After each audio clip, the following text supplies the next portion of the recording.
It's terrible. Drives like a pig. It's a Ferrari. It's a Spinella. This is going to be a race featuring the worst Ferrari F1 cars of all time.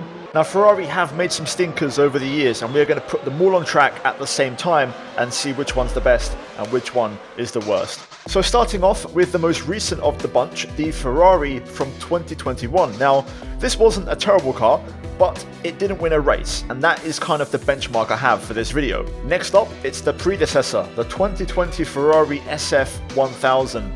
Boy, this car was pretty bad. A couple of podiums, but this one was really off the pace. We then go back to 2009 and we go to the Ferrari F60. Now, while this car did win a race, for the most part that season it was a really bad car, especially in the first half of the season.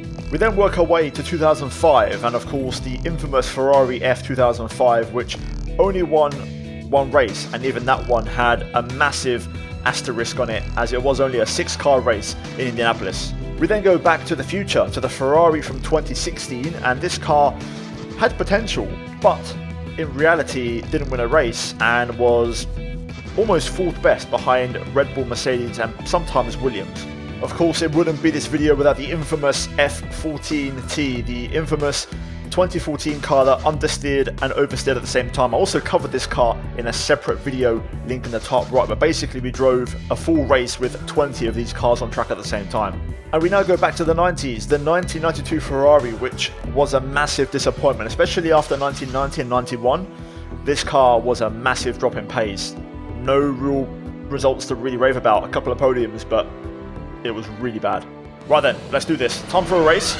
Guys, like the video if you're going to enjoy the concept and want to see more of this content.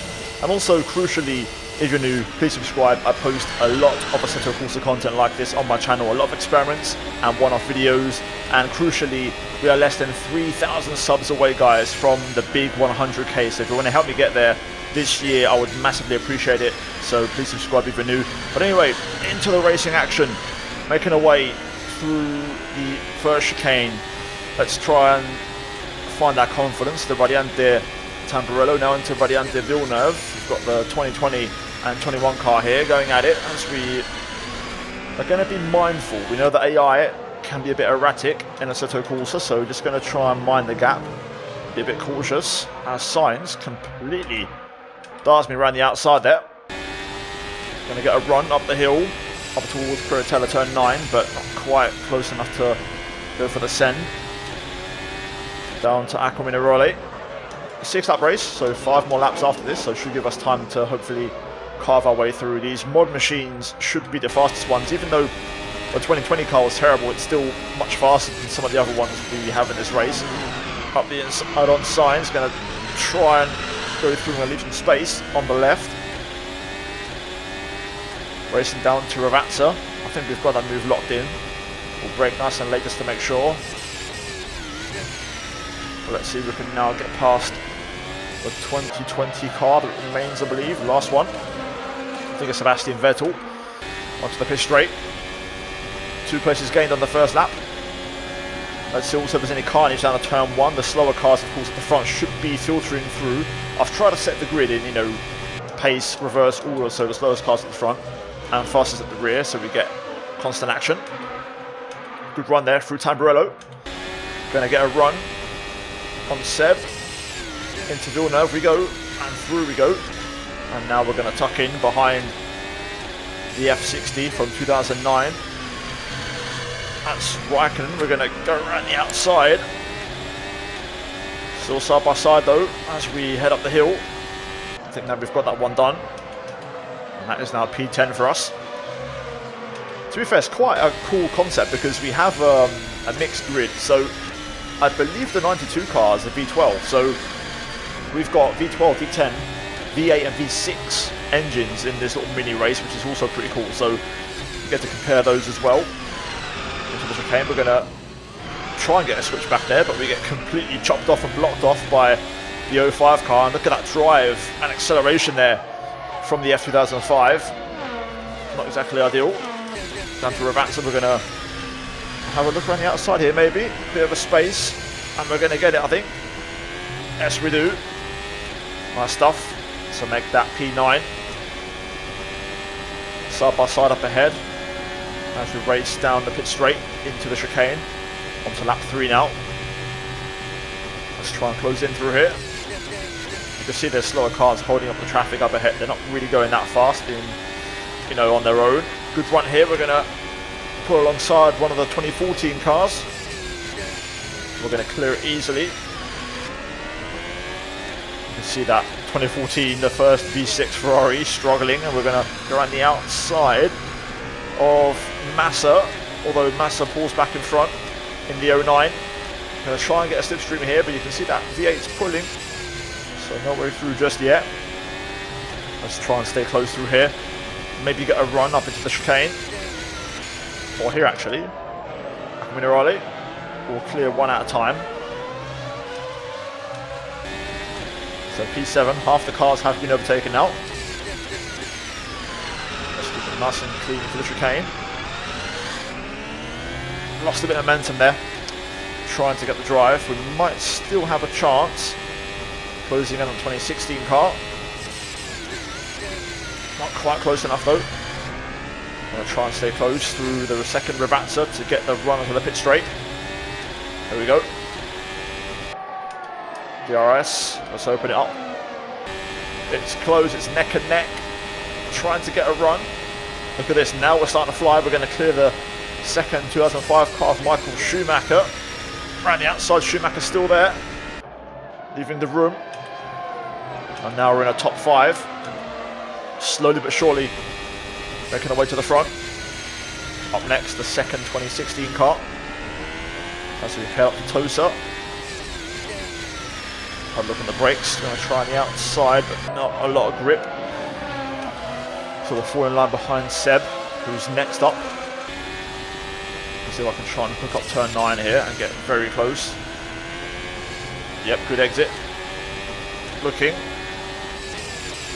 Down the inside, it's all a bit close, but we're going to go through, try to get minimal contact. And that is now 4th place. And now we arrive at one of the 92 cars. Look how wide and low these things are. V12 versus V6. Half the engine. But hybrid power in our car should make a difference. Let's try and stay close here. We should have better cornering. Just amazed how wide that bloody thing is. It's actually the same width as our car, but the height of it being so low, it makes it look so wide, side by side. And we're going to almost rub tyres there and trade paint as we look to pull ahead. On the brakes into 1.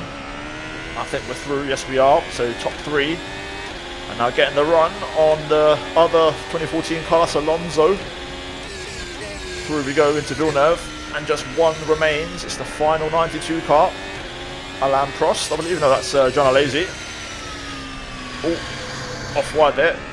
Bit of marbles, but I think we've got it. I think we're clear. And that is P1 for us, with a lap and a half to go. And just like that, we're at the front. To be fair, like I said, this is probably the best car of a worst bunch. Normally, the 2020 cars, were faster, but in Ferrari's case, their 2020 car was so bad that 21 was actually quicker. But the regs were designed so that 21 was actually slower than 2020, which was the case for most teams, but not for Ferrari, because Ferrari have to do things their way. Of course, that engine controversy from 2019 spilling over into 2020. And it still affected them in 21, to be fair. Their engine still wasn't great this year. I think the best car on this grid, if you were to fine-tune all the settings and really push it, I think the 05 car could probably still win. The actual 2005 car wasn't a bad car. There was a lot of potential there, but that year the tyres really hamstrung that car's performance and made it look worse than what it was. I don't actually think it was a bad car per se. Ferrari even thought it was better than the 2004 car when they launched it, but the tyres were so bad. Anyway, there we go. Race win in the SF21, and that is the victor today. That was on the hardest possible difficulty, by the way, so you can see this car had a bit of margin in terms of pace to win the race. So what have we learned from this video looking at the race results? We have 6 different Ferraris in the top 10. There's one Ferrari out of the 7 missing, and that is the 2020 car, the SF1000. It was the only one out of the 2 to not break into the top 10. We have one of the 21 cars, a 16, a 92, a 14, a 2005 and a 2009 car in the top 10, but the 2020 is missing, so that should say everything you need to know about these Ferraris and which one you might want to avoid in future racing action. Anyway guys, cheers for watching the video, much appreciated. Like the video, subscribe if you did enjoy it and you want to see more of this content. Comment down below on some ideas you may have, or maybe different variants of this video. I'll be keen to hear your thoughts. Down below you're going to have all the links to all the cars necessary for this video to be made, so go check those out down below. And yeah, as always, a big shout out to the channel members for supporting my videos, my content, all the stuff that I put out there. Also check out the 2 videos on screen guys if you haven't seen them already. Give them a watch, let me know what you think. It's lots of content like this that I think you guys are going to enjoy. And yeah, cheers for watching guys, and I'll see all of you in the next one. Adios.